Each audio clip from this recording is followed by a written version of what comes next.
50 লক্ষ টাকা, কারো বকেয়া 30 লক্ষ টাকা। ছবিটা কিন্তু গোটা রাজ্যে একই, এটা শুধু নন্দীগ্রামের ছবি নয়।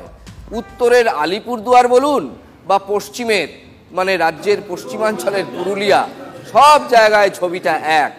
জনস্বাস্থ্য কারিগরি দফতর, যাকে ছোট করে বলা হয় PHE, পাবলিক হেলথ ইঞ্জিনিয়ারিং, তাদের কাজের টাকা না পেয়ে দফতরের অফিসারকে ঘেরাও করলেন ঠিকাদাররা। আমরা 90 জন ঠিকাদাররা আছি, তাদের বকেয়া 80 কোটি টাকার উপরে হয়ে গেছে। আমরা কাজ করে পয়সা পাচ্ছি না, দিনাই আমরা সব ডুবে আছি। আমরা রাজ্য সরকার কেন্দ্র সরকার বুঝি না, আমরা ঠিকাদার, আমরা উন্নয়নের কাজ করি, আমরা কাজ করব, পয়সা নেব। আমরা এখনো পর্যন্ত কোনো পেমেন্ট পাইনি, আর এই পেমেন্টের জন্য আমরা সবাই দিশাহারা হয়ে গেছি।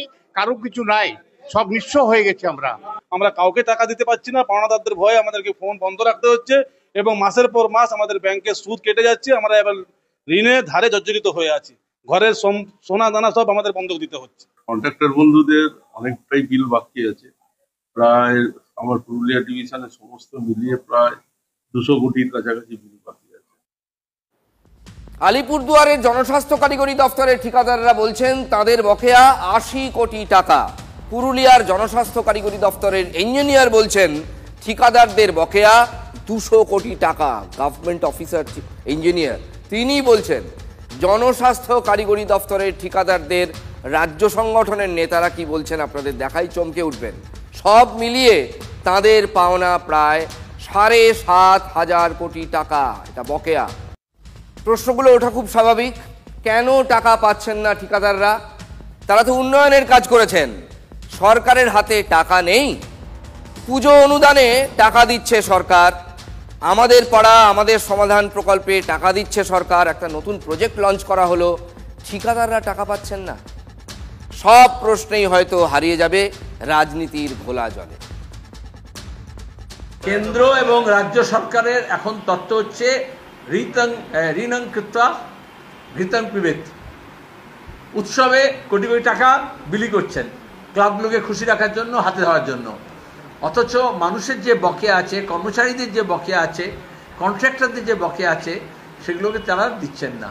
কন্ট্রাক্টরের যা রাস্তাঘাট আজকে এই অবস্থা এই জন্যই আছে, কোনো ঠিকাদারের টাকা পেমেন্ট করা হচ্ছে না। রাজ্যের সরকার নতুন করে আমাদের পাড়া কি আমাদের সমাধান নাকি 8,000 কোটি টাকার প্রকল্প ঘোষণা করেছে। যে সরকার ঠিকাদারদের বকেয়া পেমেন্ট দিতে পারে না, সেই সরকার আবার আমাদের পাড়া আমাদের সমাধান করবে কি করে? ভাউতাবাজি চূড়ান্ত। যে রাজনৈতিক দল আপনাদের স্বেচ্ছামৃত্যুর দিকে ঠেলে দিচ্ছে, তাদের বিরুদ্ধে বিবৃতি দিয়ে নিজের রাজনৈতিক পরিচয় লুকিয়ে রেখে আমার মনে হয় না কোনো লাভ হবে। এটা বুঝতে হবে, রাজ্যের প্রাপ্য ন্যায্য বরাদ্দ 1,92,000 কোটি টাকা অফিসিয়ালি পেন্ডিং। কেন্দ্র যদি টাকাটা না দেয়, তার উপর রাজ্যের উপর চাপছে প্রতিদিন এখানে 100 দিনের কাজের টাকা রাজ্যকে দিতে হচ্ছে। রাজ্যের মানুষ কাজ করে টাকা পায়নি, আবাসের টাকা পায়নি, স্বাভাবিকভাবেই রাজ্যের তো একটা আর্থিক সংকট চলছে। সেই জায়গায় দাঁড়িয়ে হয়তো বিল পেমেন্টের জন্য কিছুটা দিলে হচ্ছে, কিন্তু প্রত্যেকেই বিলের টাকা পেয়ে যাবেন সেটা নয়। কিন্তু যে বিমাতৃসুলভ আচরণে কেন্দ্র এখানে কার্যত বুলডোজিং করছে, সেটাও কিন্তু বাংলার মানুষ লক্ষ্য রাখছেন।